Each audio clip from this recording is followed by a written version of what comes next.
In Venezuela, Delcy Rodriguez was formally sworn in today as the country's interim president. Que vengo también con honor a jurar en nombre de todos los venezolanos. She had served as Maduro's vice president, oil minister, and head of the intelligence service. 283 members of Venezuela's National Assembly elected last May were also sworn in. Rodriguez initially called Maduro's capture an imperialist attack and a violation of international law. She has since offered to work alongside the Trump administration, her shift in tone coming hours after Donald Trump threatened a, quote, very big price if she did not cooperate. All right, well, let's check in now with the Venezuelan reporter on how that country is reacting. Helena Carpio is in Caracas. And Helena, first of all, thank you very much for joining us and describe what it's like in Caracas this evening. Well, there's a quiet sense of strange normalcy, a tense calmness, as many people describe it as, because after the explosions and the bombings on the early morning of the 3rd, there's still no certainty on who is actually in charge in Venezuela.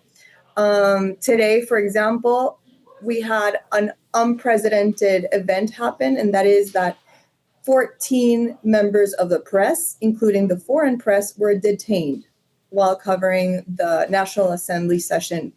As of now, 8 p.m. in Caracas, 12 have been detained, but this is a first. Many of them, if not all of them, were accredited, had visas, and so, there's uncertainty about who is running the country, but also what direction that is taking. Something else that's very important that happened a few hours ago is that the state of commotion that was proclaimed on the 3rd was modified to include 2 new articles, one of them stating a call to all police forces to persecute and capture any citizen that they saw as supporting or celebrating Trump's intervention in Venezuela.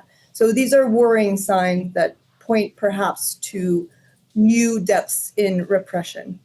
Yeah, in a country where there certainly was, by all accounts, a lot of repression already. So these orders to prosecute and arrest some protesters, the actions taken against journalists, obviously troubling to a lot of people, to maybe all people. What about just generally the safety of the streets for people in Venezuela? So today, for example, for you, not as a journalist, but as a person, as a resident there, was it safe to get around the city? Well, the morning after the bombings, a lot of people queued for food. And I, for example, queued for 7 hours. But as the day progressed and this silence, because really the capital city was in silence, it started becoming, people were uncertain and fearful, but at the same time, normalcy started creeping in. And today it was a Monday, it was a Monday. And I think Venezuelans have lived through crises for so long. We had one of the longest episodes of hyperinflation in modern history. We have the biggest exodus in the Western Hemisphere's history. A third of our nation lives outside the territory. We have a political crisis that has been going on for over a decade. So, Venezuelans are not strangers to crises. So I think this makes us a pragmatic bunch. Outside of Venezuela's borders, people have some way of celebrating, but inside of Venezuela, it's very different. What you can say, what you cannot say. So today there was, again, a very tense calmness. People are expecting, they are uncertain, they are scared, and they are worried. And not only about what happened, but about the economy, the common things that people are usually worried in a country that's in crisis as well. Not to underplay the unprecedented events that have been happening, but it's complex. Being a Venezuelan is nuanced and complex. Yeah, so, I do a radio call-in show here in Canada on Sundays, and we had some people call in who have relatives in Venezuela, and they talked about celebrating, on the one hand, the ouster of Maduro, but on the other hand, feeling very uncomfortable with the intervention by the United States. So, as you say, that is a very complex, sort of simultaneous feeling that is not contradictory. But in terms of people that you've spoken to in Caracas, how do they feel, do you think, of what's happened over the last 48 48 hours or so.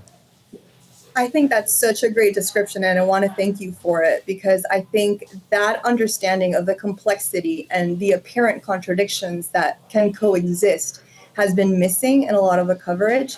And I think that represents very well the feeling of a majority of Venezuelans. Let's remember that we had presidential elections that happened last year, where all independent accounts have quantified the tallies, the proofs of the votes, and everything points to Maduro losing 7-3. And that's internationally recognized by many countries. So, I mean, people had this president who they don't want, they voted out, they've protested several times, and, you know, they can, and they are, many people are very happy that he's no longer here.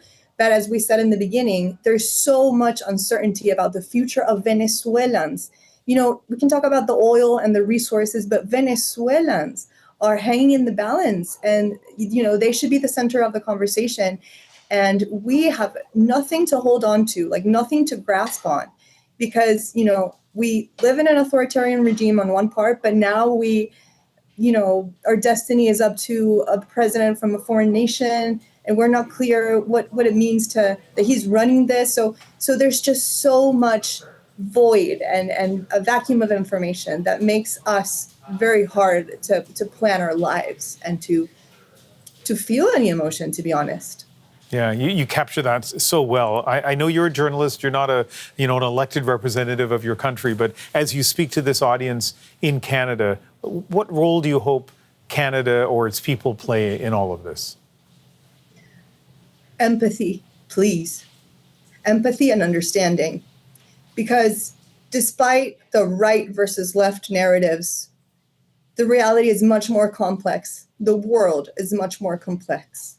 This is more of a democracy versus authoritarianism kind of thing. And what's caught in the middle is millions of people. So the next time you hear about Venezuela, stop for a second and perhaps find a Venezuelan near you, because we're all over, far away from home. And we need people to realize that human lives are what matters.